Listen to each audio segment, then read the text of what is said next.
Check, mic check. We are live. Welcome everybody back to Gaming Daily Live. My name is Icy Gaming. Happy Tuesday. Man, I feel like it's like a Wednesday or Thursday. This week is slow and steady. I don't know. pick your analogy. I hope everyone's doing well here. Wayfinders in the building. Thank you for tuning in on Twitter. We got a banger. We got an exciting interview for you today. Today's guest co-founded the game Bloomverse, which I know the Wayfinders know all about. This is a classic Web3 gaming story of a big early vision, brutal market realities, bootstrap persistence, and a timely pivot. So credit to them for just not shutting down like so many teams, but showing a clear evolution from their original metaverse play-to-earn game to their now AI agent-focused protocol. I'm super excited to dive into their story and learn all about where Web3 gaming went wrong, where we got it right, and what they're building for the future. But before we bring our guest on stage, big shout out to the sponsors that make this show possible. YGG Play and Blaze. I do this every single time. You think I would get it. YGG Play and Blaze. Shout out to those guys for making this show possible. We got to support the builders who are supporting Web3 gaming, crypto gaming, and we want to bring on the builders who are sticking it out through this bear market, this bad cycle. So without further ado, let's bring up Bloom One, Sir Fernando. How you do? I don't know if you go by Bloom One, Fernando, but welcome to the show, brother. How you doing? Hey, what's up, man? Thank you for having me. And same thing, people choose what they want to call me, and I just go with it. So it's all good. Outside of Web3, I don't really go by Bloom One, so that's like a Web3. I think in a couple of industries, I have different nicknames, and I just roll with them.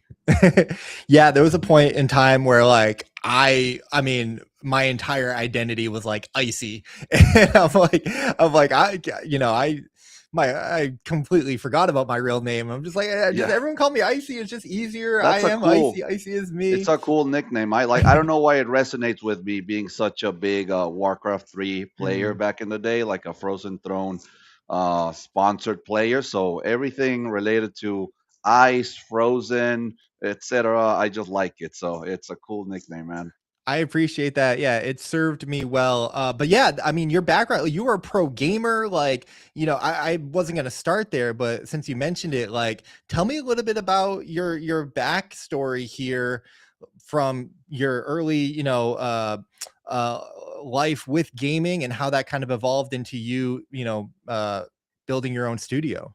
Well, that was back in my college days. I guess just like a quick recap of that. My background is in psychology and international relations. I did international relations first, and then when I started getting into psychology, I was playing a lot when I was studying psychology, and I got sponsored by AMD and Hewlett Packard. I was one of the first Warcraft 3 player in So my cool. country to get sponsored, and I didn't get to the mark. Long story. I think I should have eaten better, like had a better diet, exercise. Back then I didn't have the knowledge I have now on how to stay on point. I would just stay Hmm. up all night playing on Red Bulls against Chinese players, Korean players. That was not good. So eventually, I dropped out of college to pursue that dream. Wow. Um, and I had finished psychology, but not international relations. And now I was left with like, what do I do now? And I started my first business. So I started going into the business world. And then from there, I've always had like pretty innovative ideas. So I've been in different types of industries. I won't go through my whole life story, but it's been fun. It's taught me a lot, and I've done good. So I'm pretty happy. Yeah. I love that, man. Massive respect because it's college is it can be such a difficult time of like soul searching, like what do you want to do and what are you going to do and who are you? And I can relate to that story a bit because I was a big skateboarder and had a lot of potential, but maybe didn't have the opportunities to pursue it. And also, I mean, to be honest, like never really had the vision to pursue it either. I just did it for the love of the sport. Going pro was never like in my mind. But like, I always kind of regretted not giving it a go, because it's like, who knows what would have happened. But life takes you on its journey, and yeah, I got into business and then content and everything. So that's cool. What was the backstory for you getting into crypto, and then getting to the point where you were founding and building Bloomverse? Well, I've understood gaming and gamers all my life, from the gamification psychological background, and because I'm a player myself, and because I was in the poker industry for a long time. Mm, So right before I sold my previous company, which was a hemp and cannabis company, cool. I was thinking, okay, what do I do? What am I gonna do if cannabis goes federally legal? And I remember not only was Axie Infinity happening, which caught my attention. I was kind of looking at what was going on with Web3 gaming, but Mhm. also I remember seeing this project in China where they were tokenizing pig farms, and you would pre-order and pre-buy a piece of the pig at very good price, right? There were no middlemen. So then after the slaughterhouse or whatever, they would just ship you as much meat as you had bought, but it was on the blockchain. You could verify that it was that pig, that piece. And I thought, you know what, that's really cool. If this goes federally legal, I that's why I sold, because it didn't look like it was going to. Now look, okay, I can do like this nationwide thing where I have cameras in all the rooms, and you can decide what part of the harvest you want and pre-order ounces or whatever. You can listen to the story of what strain it is, what plant it is, why you want it. And that way my inventory will be cleared, like farm to table pretty much. And I got together with a couple of tech engineer friends that I had, because I've always known engineers from my gaming days, and told them, okay, what's it going to take to build this? I want to build this, like this dispensary in the metaverse, right? And once we got into that, I thought, well, if we're going to build this, it looks like it shouldn't just be a dispensary. It can be like a whole mall. We can have all sorts of stores here. And then I thought, well, wait, if we gamify the whole thing, discounts, coupons, rewards, we can have like a whole economy in a whole game. And then that's when I started thinking, man, I think crypto and Web3 are bigger than cannabis. I think I'm just going to sell my company and go like all in into this. And that's what I did. We've learned a lot, as you've said. You said something about the cruel realities of Web3 gaming. I think that there's been a lot of experiments, and we're at a very interesting crossroads where, if we understand the lessons of those experiments, we can move on to the next stage. But I won't rant. I'll let you ask the questions. But yeah, that's what started, Bloomberg's back in 2021. It's funny because the lore, I was like, okay, this lore, I had this like vision of the whole thing. I remember even having a nosebleed when I was writing the white paper and stuff. And the lore was about an AI brain coming back from the future through the Solana blockchain to deliver the white paper. So the fact that AI became such a thing years later, it just inspires me more. Okay, I love that. I did want to dig into the problems of Web3 gaming because you brought it up, but we'll get to that, because let's talk Mhm. about the story of Bloomverse. So first of all, I think it's really cool to hear the serial entrepreneur aspect of your story. I mean, I think selling your business and going all in on Web3 crypto gaming at that time is a massive leap and a massive decision, but at the time, it made so much sense. It's like we were all, this is going to be on chain. This is the future. Facebook is changing their name to Meta. Like, it's going crazy. It's happening. We're right. Like, of course, this is. I mean, we were just enamored with possibility. Yeah. Um, so and I guess like connecting into your gamer roots made a lot of sense, but I guess talk me through that decision, because to go from running successful businesses in the real world to a game startup in crypto, niche of a niche, and metaverse at that. Like, what was it about that opportunity that you were like, yes? And like, how did you estimate the risk and the potential for success for that? Was it like, we're gonna give this a shot and expect to fail, or like, because it almost reminds me of like Elon starting, SpaceX, where it's like probably not gonna work, but whatever we figure out will like help the next person. I don't think too many crypto gaming founders felt that way, but I don't know, like bring me back to that decision Yeah. to go all in. Yeah, for sure. Well, I do have that type of, we all have different types of brain and different type of chemistry that drives us. And I think it's important to succeed because a lot of people say, "Oh, what's the secret to success?" Well, first of all, you need to know yourself. Like what type of personality are you and where do you thrive? Right? And my personality has always been a very innovative, like I need to be hyperstimulated because I'm somewhat of a neurodivergent and I have very low dopamine levels. Like I get extremely bored and start suffering very, very fast unless there's a challenge in front of me. So, for example, when I got into the organic food industry, when I was pretty much a late teenager, we were calling it cancer free. The word organic, nobody was using it, right? And when I got into the poker club industry, same thing. There were no clubs. They would just call it gambling. And we were like, no, this is a poker club.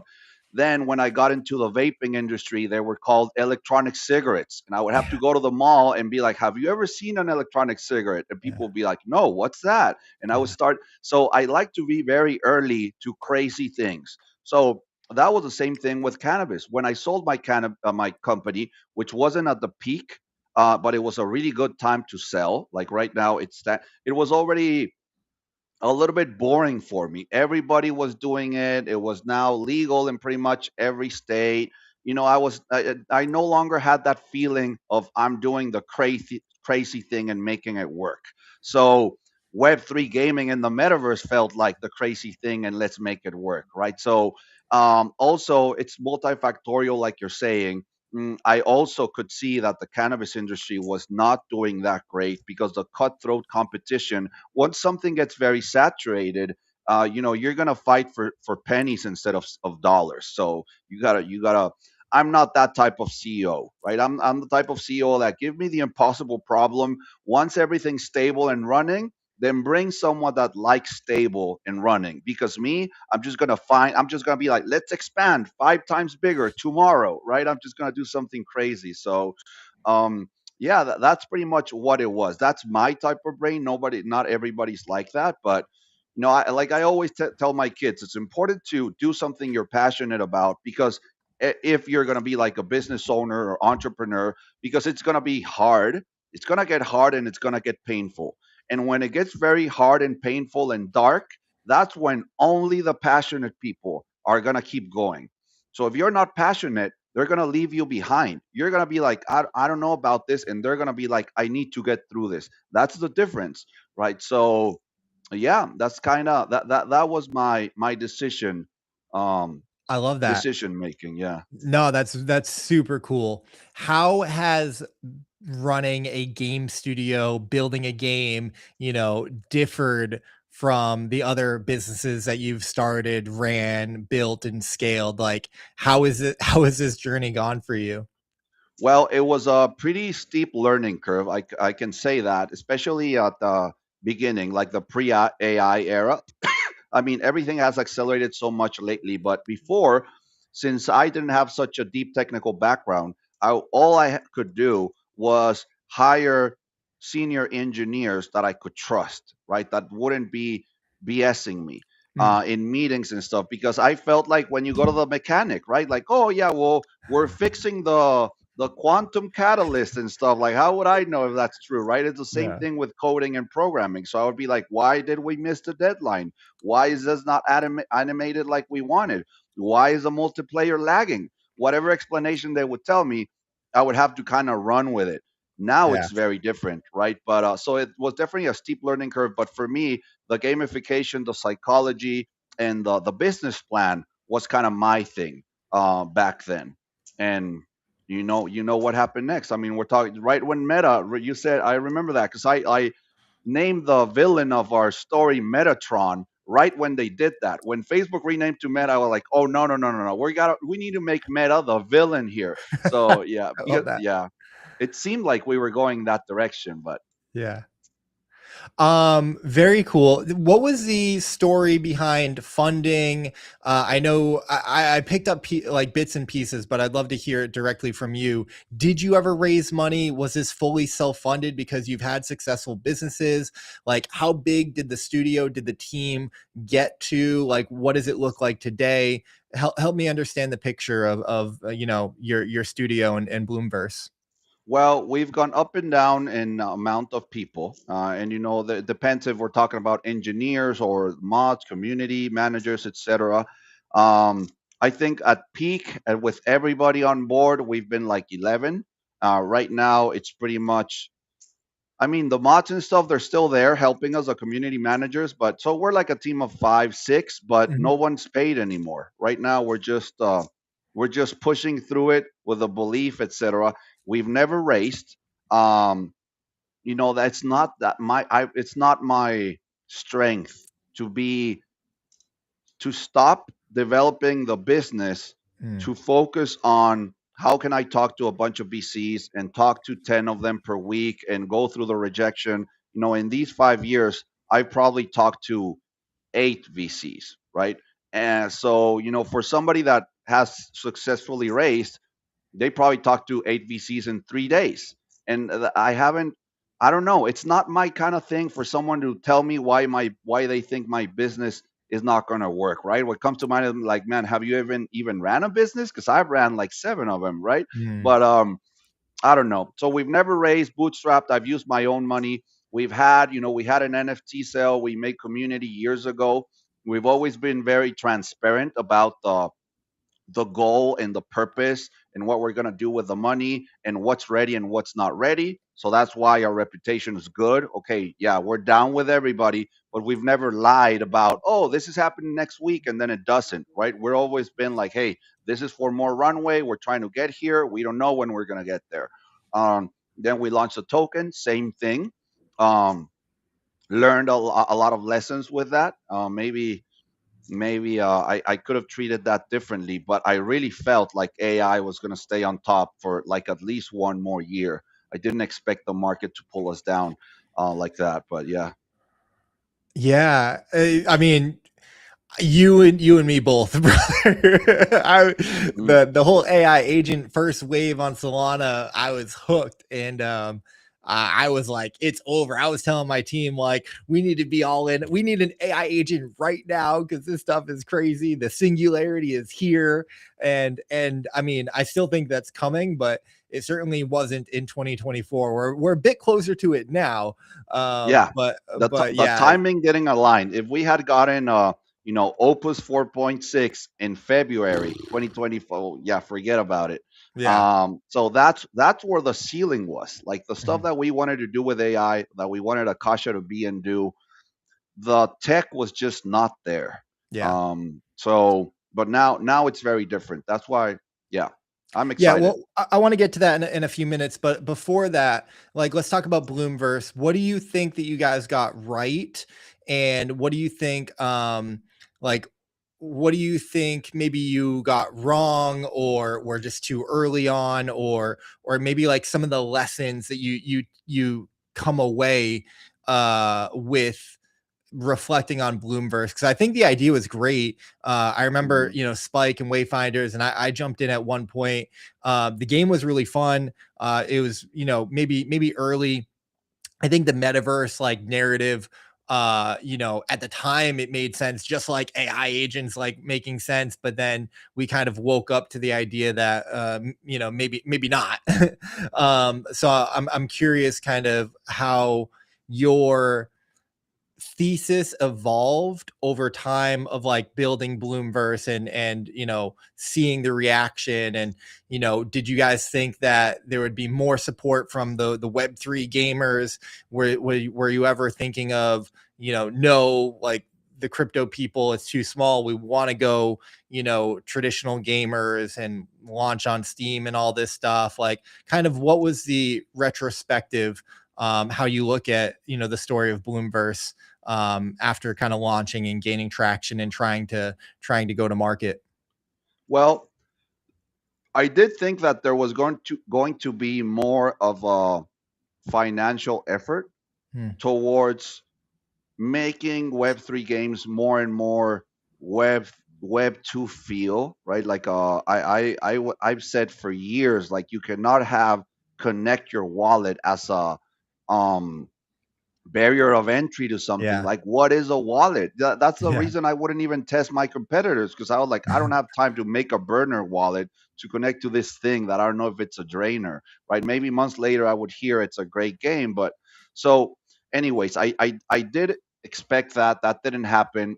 I didn't really know the crypto industry so much. Now I understand it's more of a, more of a liquidity event type of vibe of people just trying to speculate and make some money. And if it doesn't turn, I mean, if it doesn't work out for the long term, they don't even care. I Mm, understand that now.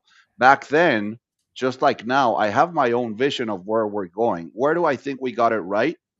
I think we got it right that people are going to keep playing games. mhm, Humans are just going to play more and more video games because we play games as mammals, and we're going more and more into a digital era, right? And I do think that the amount of time and hours that you put into a game that you like relates subconsciously to your pride, your status, your self-worth, your sense of accomplishment. And I do think that as life accelerates and we compete for resources more, it's going to be good if the status that you have in game reflects the status that you have outside of a game. Perks, rewards, like I was saying, when I was trying to go pro, everybody would tell me, "What are you doing? What are these video games? Like study, like go to bed, like what is this?" And I would think to myself, "Man, I'm competing against people in South Korea that they're getting asked for an autograph on the street. There's people cheering. Their parents are like, 'Great, man, you're sponsored now. You're climbing up.'" Like the yeah. psychological difference of me almost having to hide. No, I didn't play so much today. That matters. So as gaming evolves, I think that the rewards of gaming are going to evolve. Where we got it wrong, monetizing gaming so bluntly, just we couldn't trick the brain that way, right? The Mm, brain works in certain way, and at the end of the day, people think that reality is what's outside of them, right? This is the world, this is reality, and then my mind is just a little piece of it. It's actually the opposite. What's in your mind is reality. There's no mm, reality outside what's in your mind.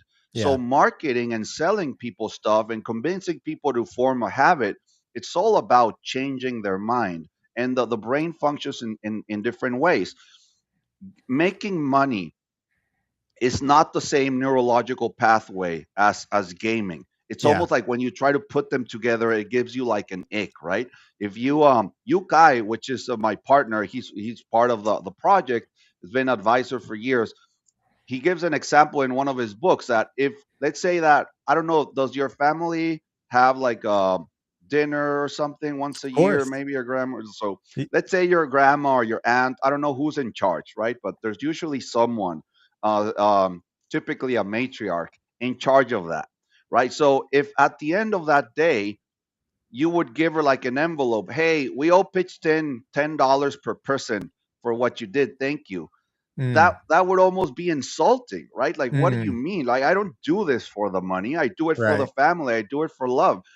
Right. Logically, objectively, you could say, well, yeah, you do it for that, but money on top is better, right? But subjectively, no, it's not better. It corrupts what I was trying to do.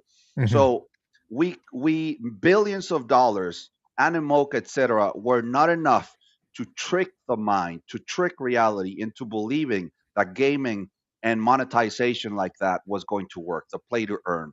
Mm. We called it play to what was something else like Play to I don't, own. play to own. Yeah, we tried everything. Everything was tried.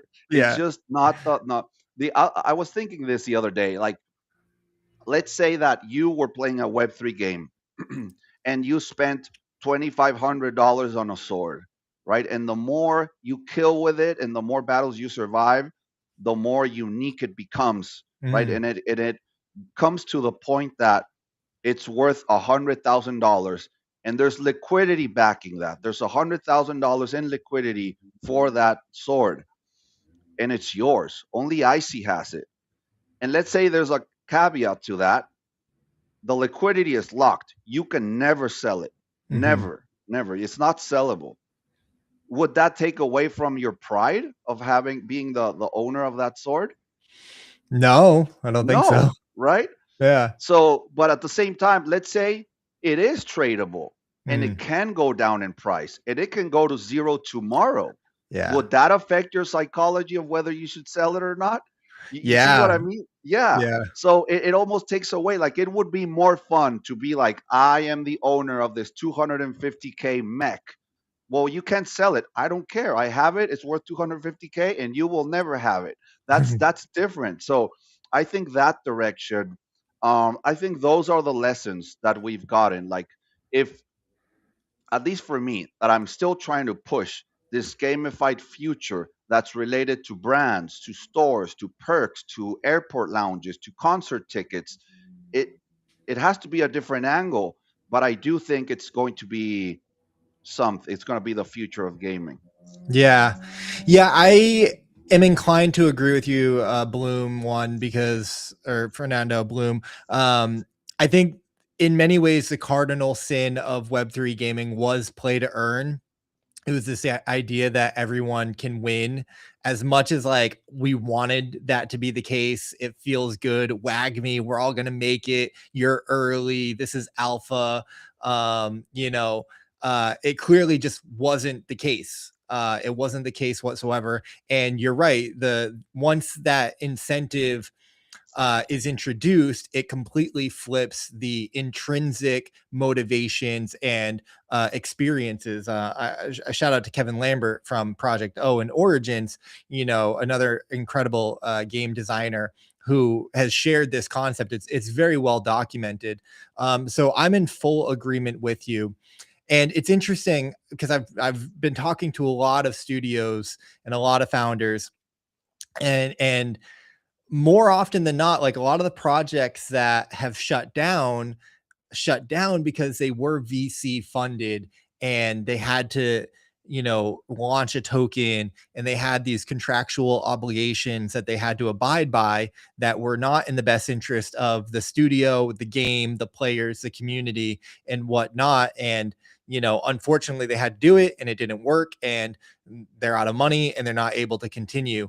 And it's, you know, oddly enough, you know, the people that didn't take the VC funding who are still here and able to Yeah. build and have the leverage and the optionality and the flexibility. And I know you've been, you know, pretty outspoken about this. Here, I'll pull up this tweet here. Oh, I think here you were we go. responding to Rasmer here, you know, just saying like, you know, funding, it's a bit of a circle jerk, you know, and you know, there wasn't a lot of financial analysis behind this stuff. And, you know, so I guess like how do you look at, you know, the VC side of things? I know that you're very outspoken about it, but at the same time, like, I guess to advance that conversation, how do you look at the space and all these projects that were VC funded that then, you know, shut down? And it's like you're over here have Yeah. built and sold multiple successful businesses and you're, you know, first time game founder, but you know, lifelong pro gamer. And it's like, you know, are you, I mean, some of the people that I've spoken to are just like looking at the other founders like, what are you guys doing? This is, you know, ludicrous. But I'm curious, like, yeah, I want to give you the platform to talk more about it. Yeah. Well, there's two aspects to this tweet in itself: the crypto scene aspect and the Web3 gaming aspect. Part of why I said this and what I meant is that, yeah, we have it. The whole pay to play. Crypto is a pay to play a space. You need to pay KOLs. You know, you, for example, this is an organic, real conversation. You didn't charge me money to be on here, right? And other people are like, well, if you want to come onto my space, it's $3,500. And I'd be like, what? Like, if I'm like back when we had the NFT, right? For example, the NFT sale, I would say if I pay 10 spaces, $35,000 to go on spaces and talk about my NFT sale, Well, that's $35,000 of money I need to recoup from the NFT sale. So you're already condemning your collection to fund KOLs. And so Yeah. you're going to rug your community. You're shooting Yeah. yourself in the foot before you even start. That's why I've never liked to do that. And I ran my own token. When we launched the token, Akasha, I didn't have any insiders, didn't pay any KOLs, didn't do any backdoor deals with supply or anything. And we ran it up to 60 million. So that opened the doors to all of these people in this world. And I saw how dark it is. It's all about how are we going to make money before this goes to zero, right? Yeah. It's very extractive. It is extractive, but not just by nature, by intention. Yeah. So that really pissed me off. I was like, man, so it's been a clown show this whole time. So that's Yeah. why the VCs don't like what I say, because they want me to say this is how we're gonna screw people, right? That's what they want. So on that side, also on the Web3 gaming side, it is a lot of who you know, right? That's the truth. I don't have a Bay Area background, and I don't know. I don't want to diss on anybody or any scene or group, but it is very emotional. People think that VCs are very trained on spotting a good business model in the numbers, right? But in reality, it's very emotional, and emotional means relatable. So if they can relate to you as to where you went to school to, or who you've worked with before, who has funded you before, did you help somebody else raise, that whole financial world. I almost think it's a blessing in disguise. I am convinced now it's a blessing in disguise that we didn't get funded, because as much as they could have had good intentions, some of the games that have shut down, AI was like the stab in the heart for them, because the runway was so much. Like I have a friend that has a Web3 game. I don't know if I haven't looked at them in a while, but it's a really cool game. Um, and we were talking about runway one day. We went out to eat, etc., and he was flexing how efficient he is with runway. He comes from Blizzard and Sega and stuff, so pretty big guy. He was like, all my other friends that launched their games, they're like at 600K a month runway. I'm only at 250K monthly runway. I almost fell out of my chair. I was like, $250,000 a month in runway. Like, what are you doing? Like, I would consider that the runway to invade the town next door, or something like that. Like build a You know what we rocket. I could don't do with know. that much money? Yeah, exactly. I didn't know that AAA games spent that much money. So all Crazy. these games that got that heavy funding, they follow that model. Yeah. And now years of work that they did for so expensive can be done in weeks by AI, right? Yeah. So that's where I felt like it was a blessing for us, because I can do so much now. I'm not a senior engineer, but man, this concept, everything that we're doing with Akasha, I've advanced in the last 6 months, probably what three senior engineers would have taken 4 years to do. You see, so it's very different, and that's what has me excited. I love, yeah, no, AI is like all consuming. I used to say like all roads lead to gaming, which they still do, but before they get there, all roads are going to lead to AI, and then we'll come back to gaming. So let's talk about Akasha. This is a meta cognitive AI agent protocol on Solana. Tell me the backstory. You started building with AI, you got obsessed, saw the opportunity, and Bloomverse has like kind of pivoted or shifted. I mean, correct me where I'm wrong. Like, I'm not too familiar, Hmm. but I think that it is also really fascinating. I mean, originally you had like shared some of this stuff that you were doing with Bloomverse, so I'm not sure if this is like related to Akasha. Yeah. But yeah, walk me through that story. So there's different parts of it. When we launched Akasha, we launched her with one mini game proving the concept of one of our patents, right? That everybody pitches in a certain amount of soul, right? Everybody puts in zero point 0.5 soul. You can set the parameter to whatever you want. Let's say one soul. Everybody puts in one soul to the pool. You play, and everything gets distributed amongst the first three places. So it's like Hmm. a little poker tournament, right? If there's Hmm. 10 soul in the pool, the first three places split those 10 soul. You can play as many times as you want. So the idea was to talk to Akasha, see that we're a legit company, try out our game.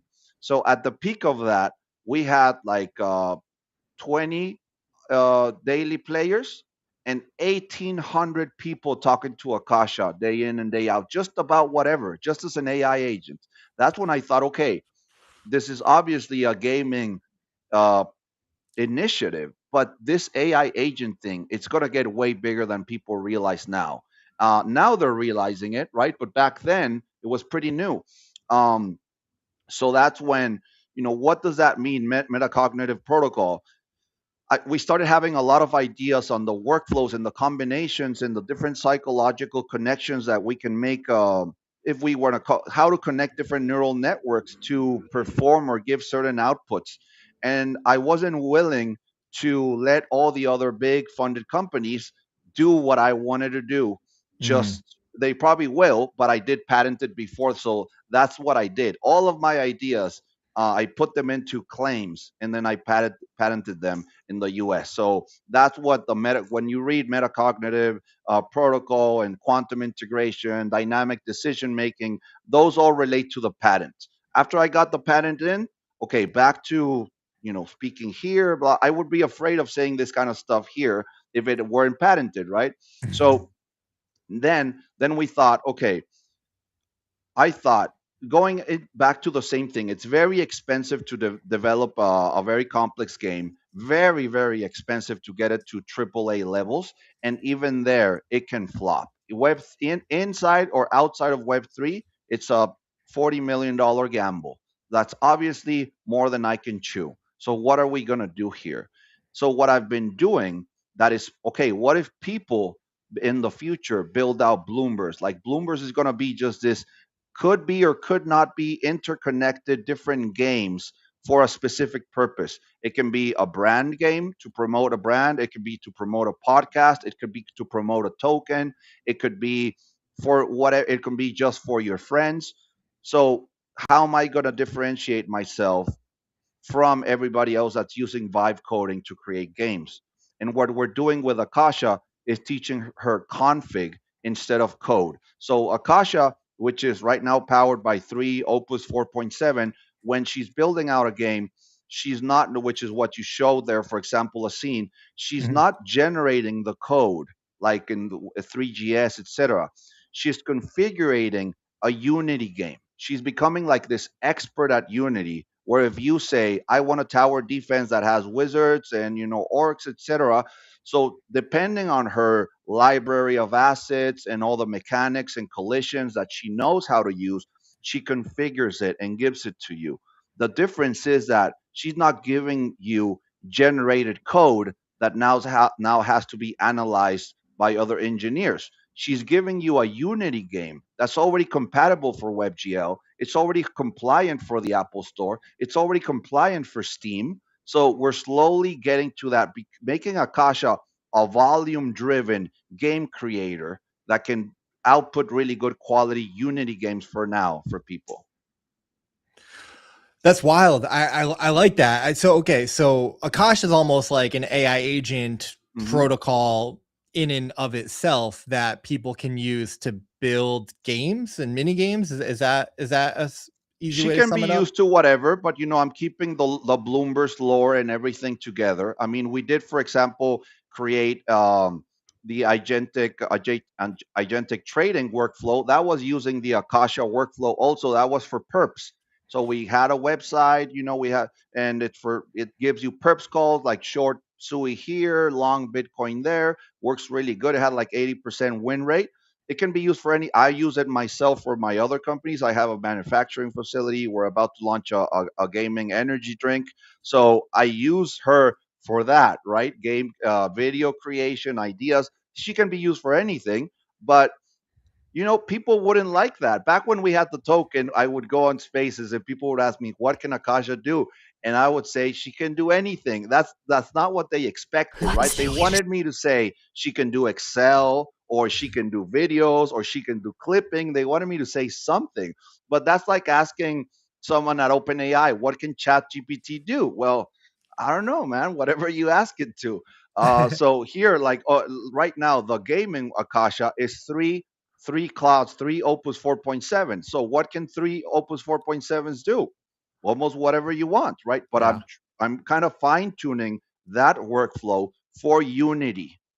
Hmm.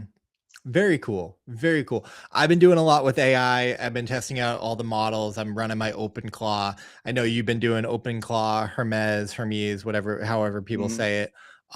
So that's really fascinating. I think like it reminds me of, someone like Meta Alchemist who was big in gaming, obviously with their launchpad Seedify and everything that they're building with Seed World, who, has gone all in building, his agentic protocol or harness, however he's approaching it with Spark. And so I think that that's really fascinating. We're seeing these really talented, competent builders really dive in with this tech and push the bounds of like what it can do and make new things. So I Yeah. didn't fully understand that before, uh, but that's cool to hear that that's how you're doing it. So what is like, I guess, what does the future roadmap look like for Akasha? And I have some more technical questions on how it's built, but I'm curious, like where you see it going. From the developer builder side, it can do anything.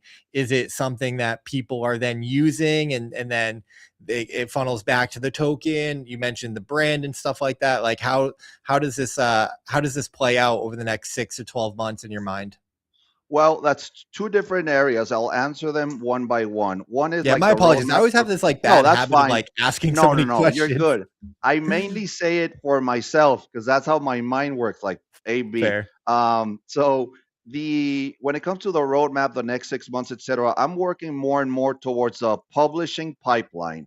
For example, I don't know if you. I think one of my biggest. We were talking about the $100,000 swords. One of my $100,000 sword pride is the Unity addressable. I don't know if you know what addressables are, but it's like how to get a Unity asset to a browser game without having people have to download it.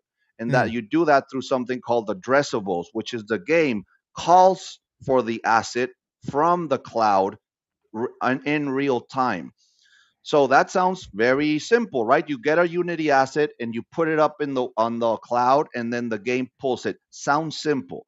When you put in the tens of thousands of possible combinations of meshes and surfaces, mechanics, animations, it's so difficult. So I created this address with Akasha. Took me months. This simple addressable. Now I can just be like, okay, put this up.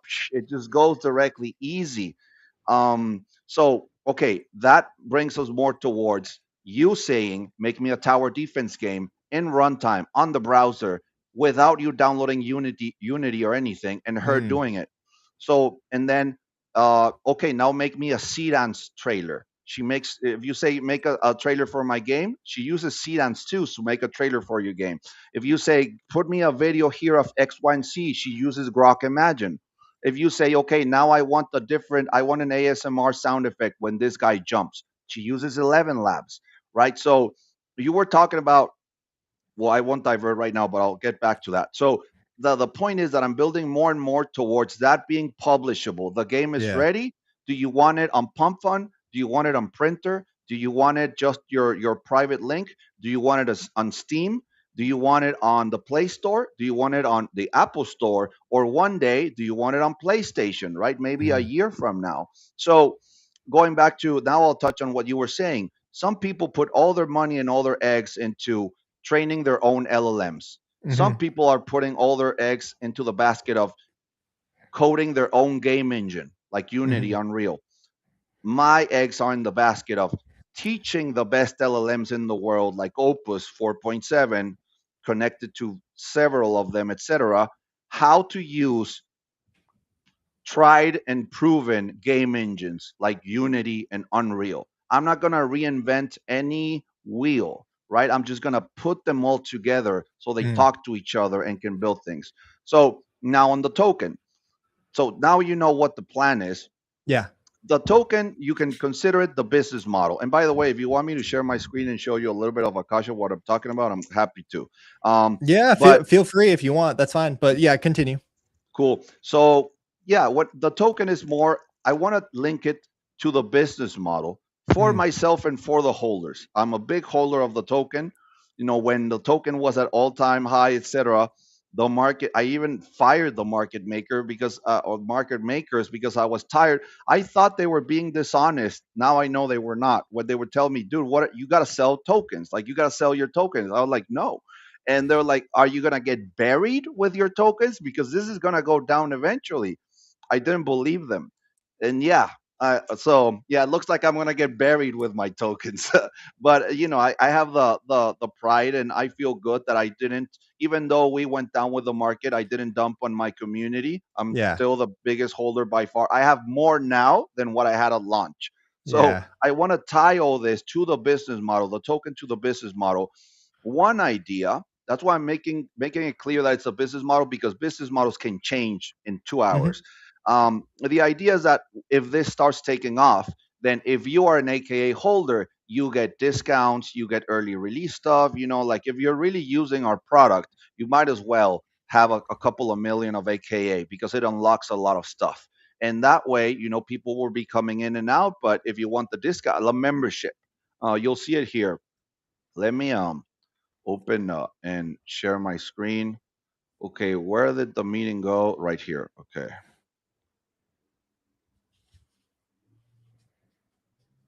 So, do you see my screen there? Yeah, let me add that there. 1 second. Pull that up, and then yeah, we'll go down. Maybe something like this will be good.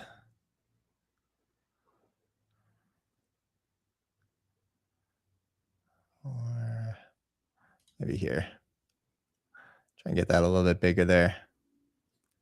Yeah, that's fine. It's loading. So So you've pulled in together a lot of the different LLMs and kind of like an open claw, it's a harness.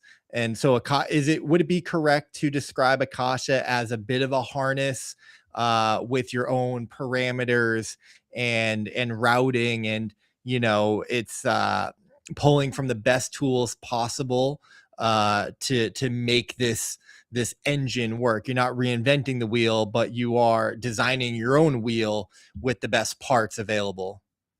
yeah, I would say it's more of workflow, you could call it, Hmm. than a harness because a harness uses one LLM and Yeah. it teaches it like the best way to use tools. What we patented more of a workflow is more in the sense of if six or seven LLMs are talking to each other, how do you keep them from going on a loop of nothing? Yeah. Each of them has to have a certain instruction or role. Like you're the one in charge of security only. You're the one that's in charge of looking at the company or project mission only and aligning the output with that. You're the one in charge of making money. You're the Yeah. one in charge of sounding very relatable. So all of these, that way you dilute the context windows into many of them so you can Right. have way bigger projects and way bigger workflows without saturating the context window of one. That's what I patented.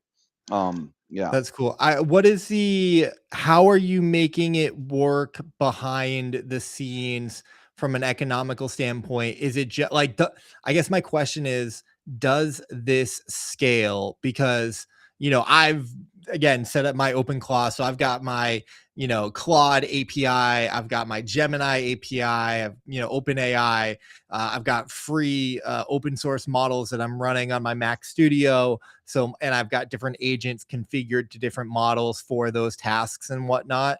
What I guess like what does it take for you to set that up, right? Do you have like a server farm in the garage with all this compute that, if you were to get 100,000 users who, jump into Akasha and want to make a Unity game, like, are you able to support that? Are they paying for, Yeah. like, are you charging per tokens? Like, how does all that kind of work? Yeah, we are going to charge credits, just Mhm. like other services. But what you mentioned there, it's another very important thing, or key point of why I went on config over code. Because if you're right now, let's see, watching someone saying, I'm coding a game in 3GS, I'm vibe coding a game in 3GS. So the agent that's helping him or her, as the game gets bigger, the agent needs to remember everything Yeah. because it's generative code. If you say, you know what, I don't like that car red, please make it blue, it doesn't just change the car color, it regenerates everything with a. So they're like, wait, but this was night, now it's day, oh, I'm sorry. And it's because the context is so bloated, and Yeah. it starts getting very expensive. Because we're doing config, because Akasha does config over code. If you say make that car blue, the only thing that she's looking at is the car color. She doesn't know if it's an extraction game. In Mhm. that decision, right? In that prompt that you said, she doesn't need to look at, is this an extraction game, a shooter game, a tower defense, a MOBA? She only needs to look at what car you're talking about, what color it is, and change the color. So that's why it's very inexpensive. Mm. I'll give you an example. This, I don't think I've even spent like $4 or $5 in making any of these games. But if Uh, I go here to create, get a glimpse of her for a second, but then you go directly here. So if I load a game, for example, this is a game that I was testing out for printer, for the printer API. So it has its own token on printer, and depending on who plays, it triggers buybacks and burns. It's not that I want to launch a company token on printer. It's that I'm just proving the tech with the yeah. Pump Fun API, the printer. And so this game probably took me, I don't know, 25 minutes to put together. I'm going to try and load it right now. And so here, I'll show you this in a second, the side. Well, while I don't know if I can look at stuff while it loads. Yeah, but here, if I go to weapons or something, I can see all the weapons that Akasha Yeah. already knows how to use. I could just put them. Okay, where did she spawn that? Oh, over here. So see, I just clicked it and it spawned there, Oh and wow. I can scale it or rotate it. Now it's loading. Hear the I mean, sound or no? yeah, I hear the sound, but it kind of overwhelmed your voice a little bit. Okay, But no, I think we're good now. okay. So this is the creator mode. Here I Yeah. could modify anything. If I want to do a play test, is this a first person, third person, or MOBA style?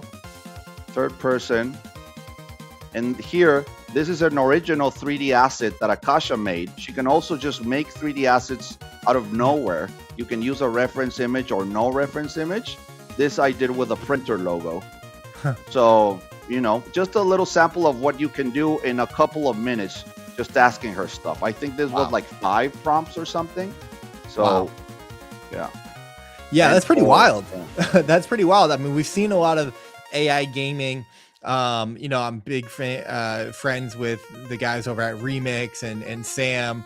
Um, but seeing something like this is quite wild and impressive. And we're seeing all these like posts on Twitter. Oh, one shot had made this game and all this stuff, which I think the tech is getting very, very good. But I also get a little skeptical, just on the Twitter hype.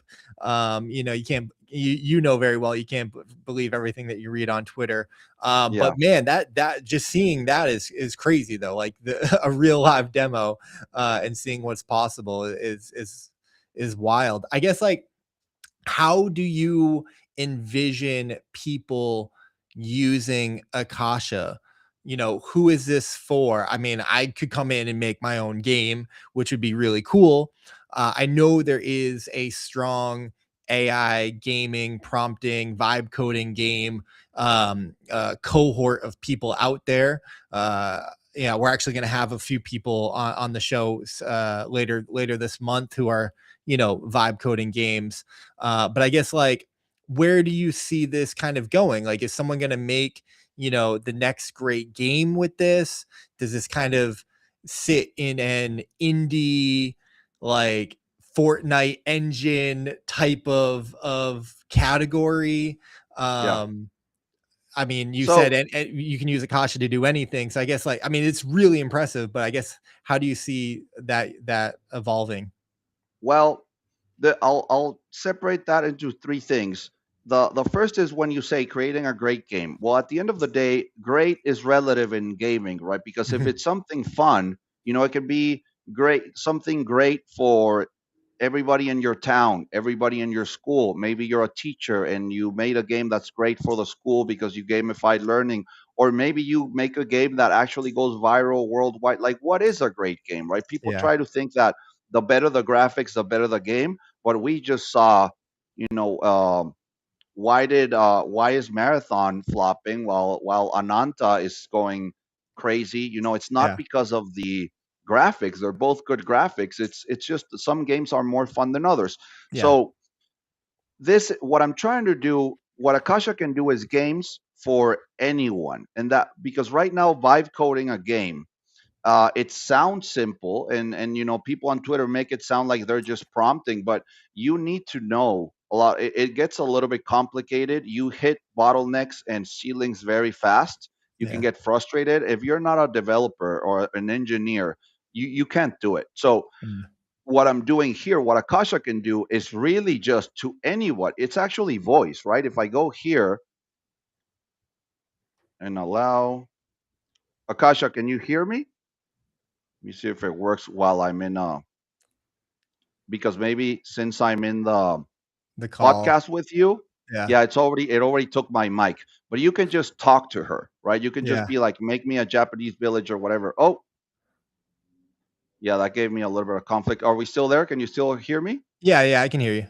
Okay, my screen went white, I think, because I tried to use the mic while I was in here with you. But Mhm. anyway, it's meant for anybody without any technical knowledge to be able to create a game.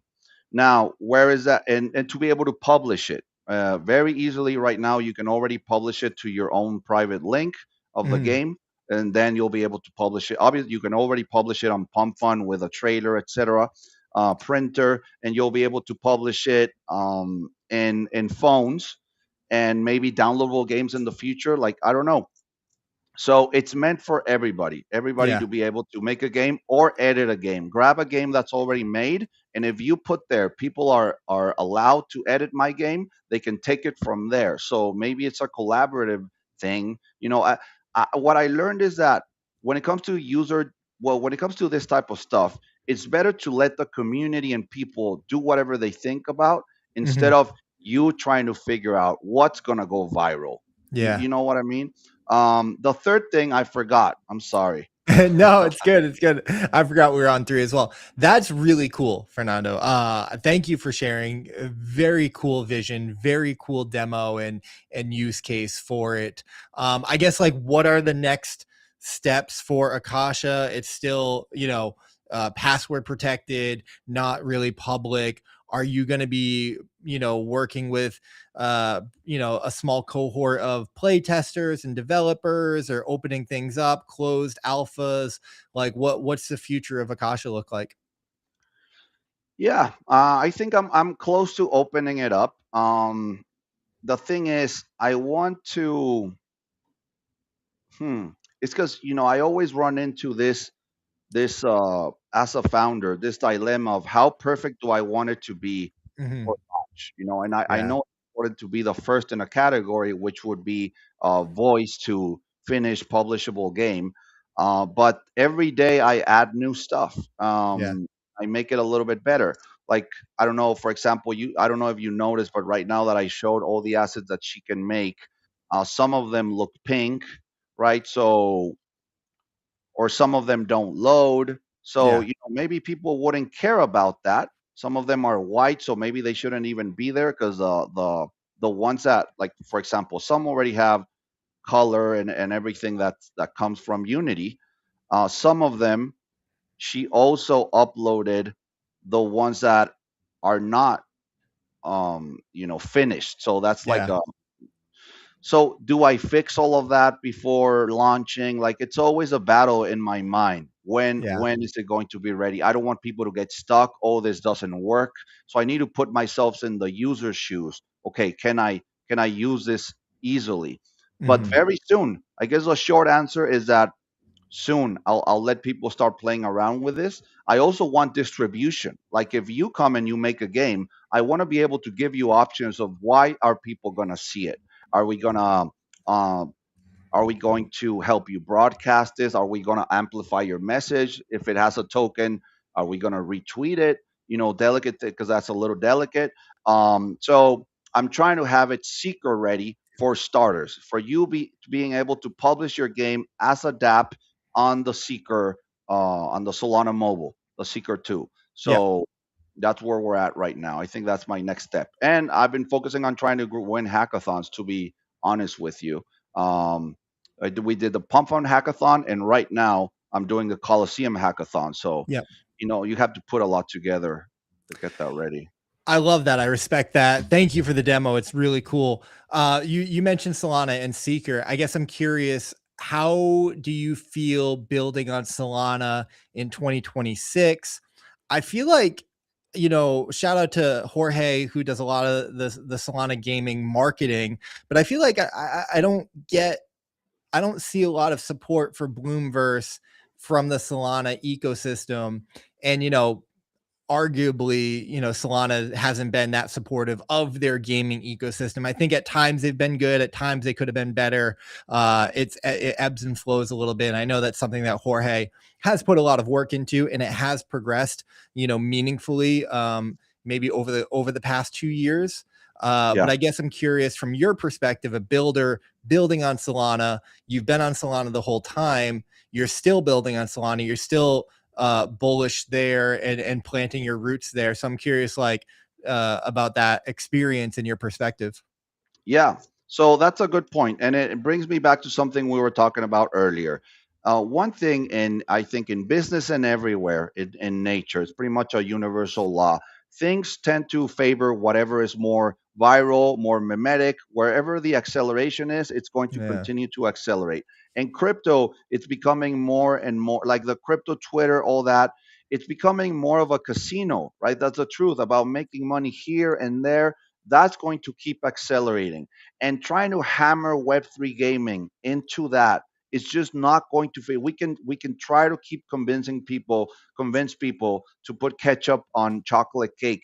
We can put as much money as we want into it. I think it Uh, has to be separated now, that we yeah. can use blockchain and NFT technology and tokenized technology without mentioning them to make games really cool, smoother, some crazy ideas coming to life, but it's not going to be about a crypto game anymore. It's going to be about this game where I have this sword that I can turn into a, I don't know, a coupon, or it can get me to this concert and I can trade it with people and stuff like that without mentioning the underlying technology, so we can tap into the correct psychological patterns that we were talking about earlier. Now, when it comes to Solana, that's why it doesn't matter to me, right? We're on Solana right now because it's fast and it's cheap. But no, there isn't really support. Like I went to to Accelerate, which is happening right now. I went Yeah. there last year, and last The year one I in New was York? Was it in New York last year yes, or yeah. so I went to the one in New York, and I was finishing the agentic trading workflow that I was telling you about.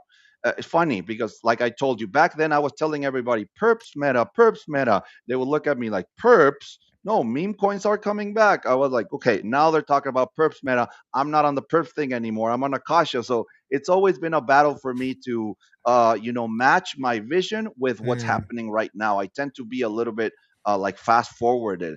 So anyway, I was over there trying to talk about my perps thing, and I went to a drift event.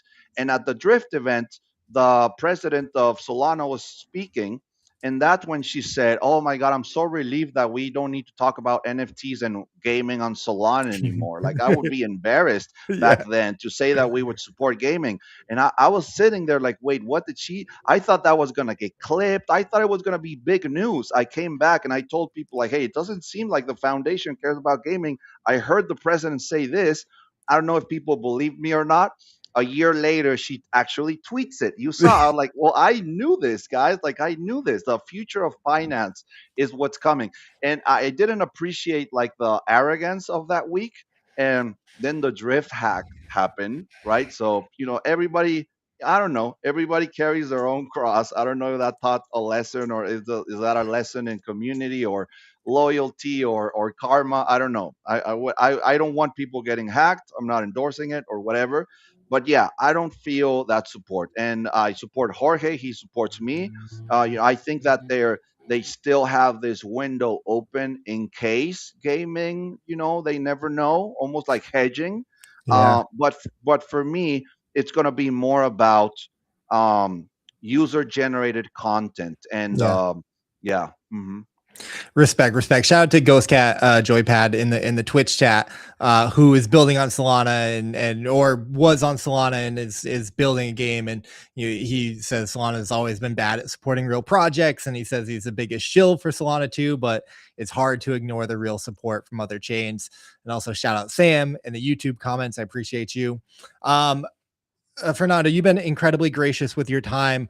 So I want to let you get out of here in just a minute. But kind of my last question around that is, and I've been asking this to a lot of the people I've been having on the show, is like, what is still motivating you to build in the space? I mean, you talked about the lack of support and the craziness around Solana, and you've been very critical and outspoken about VCs and the grift that has existed in the space. And as someone who is fairly competent and successful, um, you know, dedicating 4 or 5 years of your life, this time in your life to this space. I mean, it's been so challenging. We've had the highest of highs and the lowest of lows. And, honestly, I ask this many ways, like selfishly for me, because I've been getting jaded being in the space. It's been tough as a creator to navigate it.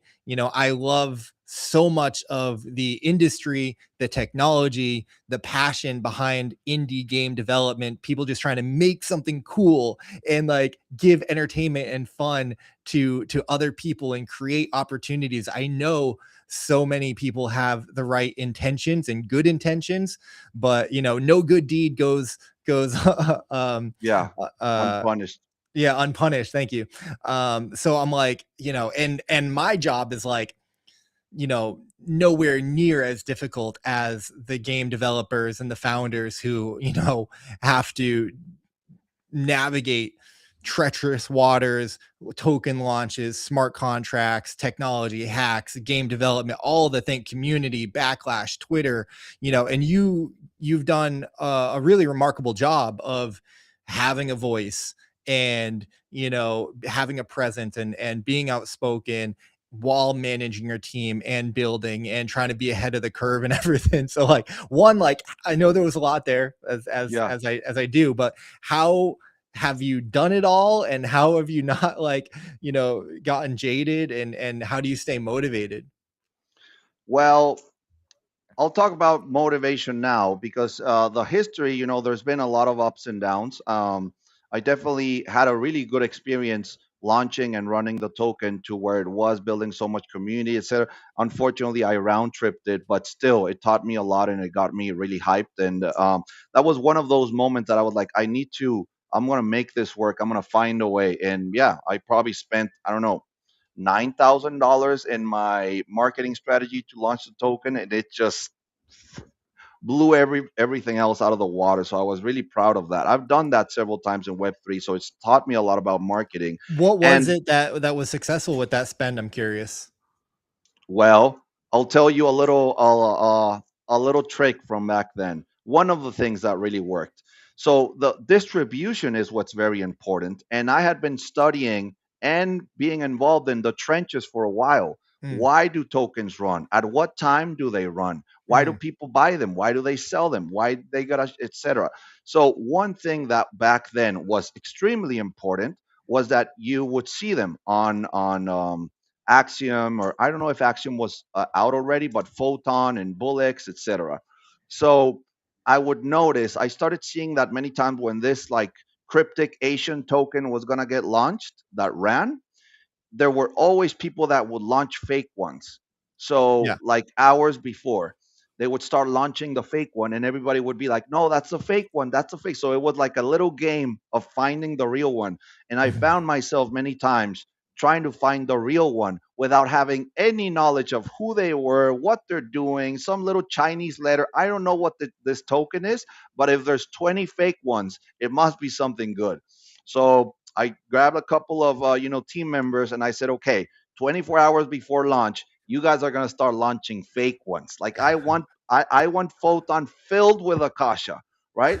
So 12 hours into that, people were on the Bloomberg's timeline like, MFer, just launch it. Like, what are you guys waiting for? We want the real one. Like, people who had never heard about Bloomberg, they were waiting for the real Akasha token. Uh, That helped a lot. When we launched it, everybody was like, wow, this is a real one. Let's go. And because we weren't a rug, that's why it ran, yeah. because many of those tokens don't run because the people that launched them, they just want to make a buck and launch another one the next day. Yeah. So anyway, that's back then. Pretty Now brilliant. what yeah, thank you. It was fun. So But play the game. This is a yeah, game that y'all want to play. Like we're here. yeah. So that was fun. That was cool, and it did make a lot of people learn about us. And once they learned, they were like, "Wow, this is actually pretty cool."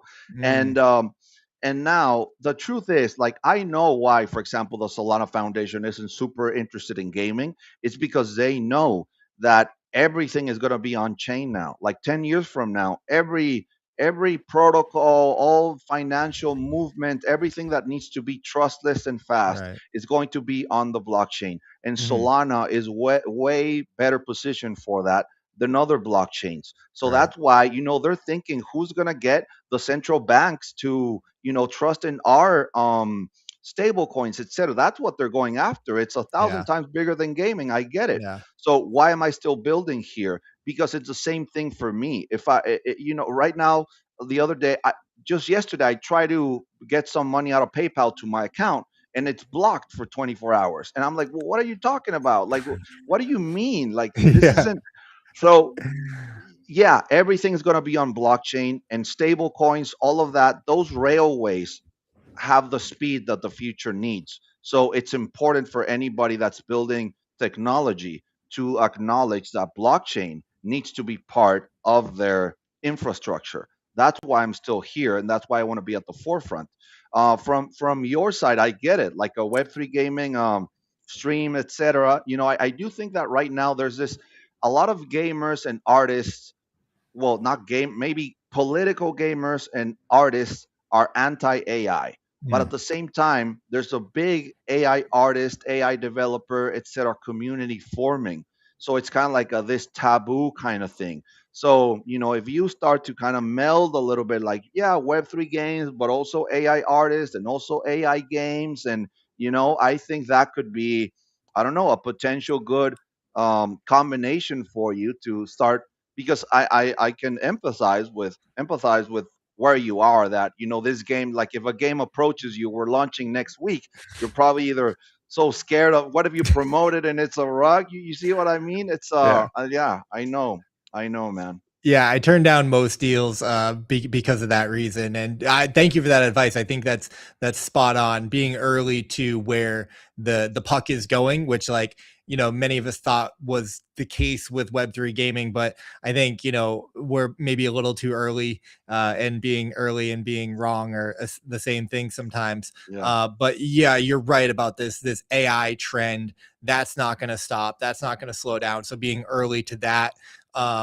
builds up a lot of credibility and that resume and track record. Um, Fernando, you've been amazing. I have thoroughly enjoyed this conversation. I could probably talk to you for another 2 hours, so we will have to have you back on. But if someone sees this, wants to get involved with you or Akasha or Bloomverse, what's the best way for someone to get involved? Where should they go? What do you where are you most active? Is it on Twitter? Is it on Discord? Where do we direct people? It's definitely Twitter. So follow Bloomberg and follow me to stay up to date with everything. If you go to akasha.bloomberg.io, there's also somewhere where you can put your email there that will consider it for people that want to test things early. But we're always being very outspoken, like you said, on Twitter. So yeah, follow Akasha. Yeah, follow me and follow Bloomberg, and we're always posting. Nothing that I can be like, oh, next week we're gonna do this or that. I want to polish this and then open like a beta testing. That's really cool and maybe incentivized. I'm not sure. It depends, because I want to align with the correct things, like we're saying. So we'll see. I love it. I love it, man. Thank you so much for the time. You're an absolute Chad. I wish that we spoke sooner. All of these interviews that I've been doing, I'm like, man, like I wish I was doing this 2 years ago. Because it's been so enjoyable. You have one of the best profiles too, by the way, that I've seen. Oh, Umbrella thank Corp, you. Cyber Tide is hilarious. And then saying uh, weird things and solving problems. Like massive respect. Wishing nothing but the best. And when as Akasha gets closer and more things are cooking, would love to have you back on and keep tracking the journey, man. all right, thank you, man. This was great. Really appreciate you having me on. This was a great Yeah, conversation. Thanks, man. awesome. We'll drop you now, but we'll chat soon. All right, see ya. Thank you so much. All right, guys. Wow, that was awesome. Shout out to Bloom One. Shout out to Fernando. Again, yeah, this is why I love doing these interviews, because you really understand so much more about the person and the project. And credit to the people that are still showing up right now, that are putting in the work. And I'm very grateful to have the opportunity to try and offer a platform, as little or as big as that is. I think that so many people deserve more of a platform, and it's been so much fun hosting and learning. Because yeah, I mean, I had no idea that Bloomverse was self-funded, and I guess at one point it was a very large team. No, I guess he said, like, actually on the scale of it, didn't sound like it was that big. I think like maybe 20 or something like that, but like a whole metaverse project, like with such a small team and being self-funded, is absolutely wild. And to see what they're building with Akasha is super interesting. Again, it reminds me of what Meta Alchemist is building with this whole, like, you can just make things. And I mean, their game development platform was pretty impressive. I mean, there's always that moment where it's like you're getting a demo and you're like, please don't fail, don't break, like, please work. But it worked. And I mean, you can see like there a lot of potential there. But I also respect that he's like, yeah, we're still working on it. We're still early. It's not open yet. I want to. There's a lot of polish that we want to put on it. So that was cool. That was cool. That was also, it was a good one because we went longer too. Went, almost an hour and a half, which we don't do for every interview. So there's a lot of great stuff to talk about there. Guys, let's talk about tomorrow. What's going on tomorrow? Oh, we still got Akasha backstage. You're still here. We'll bring up the schedule for tomorrow. We got Josh Jones, another in the trenches man who just refuses to give up, relentless, with Infinity Rising, formerly Cornucopias. I'm so looking forward to that story and that conversation. On Thursday, we've got AZ from Ave Forge, which should be a lot of fun. And then Friday, we're doing speed run tournaments in Waifu Sweeper, which, shout out to Eve on the Gaming Daily team. I think that he is crushing the Waifu Sweeper leaderboard with his speed runs. But I'm very curious. I'm very curious to see who can give him a run for his money. We're gonna have $150 up for grabs. So if you're a Waifu Sweeper player, you're gonna want to tune in for that. Give us your best speed run, and we'll see. we'll see how that goes. I'm looking forward to it. As always, ladies and gentlemen, my name is Icy Gaming. This has been Gaming Daily Live. Thank you so much for tuning in. Shout out to everybody in the chat: Sam Stefanina, Ghost Cat, AE, Tyler Foister from Fort Block Games. We got to get them on the show. Love their support. We had the Wayfinders pull up, Mount Doji, and then some spam comments. Ice and Dark in the Twitch chat. The Blaze chat was like super slow today. I don't know. Maybe we didn't get any promotion. Maybe we're like super far down on the Blaze stream. I'm not sure what happened there. But shout out to Blaze. Shout out to YGG Play. Shout out to you guys. We will be back tomorrow, 5 p.m. EST. And stay humble, stay gaming, stay dreaming, keep fighting the good fight. It's really cool to talk to all these builders and hear their motivations and hear, what drives them. And it gives me energy and it gives me motivation. It's like, Icy, why don't you ever give up? It's like, because they never did. They never gave up. So we keep fighting. All right, guys.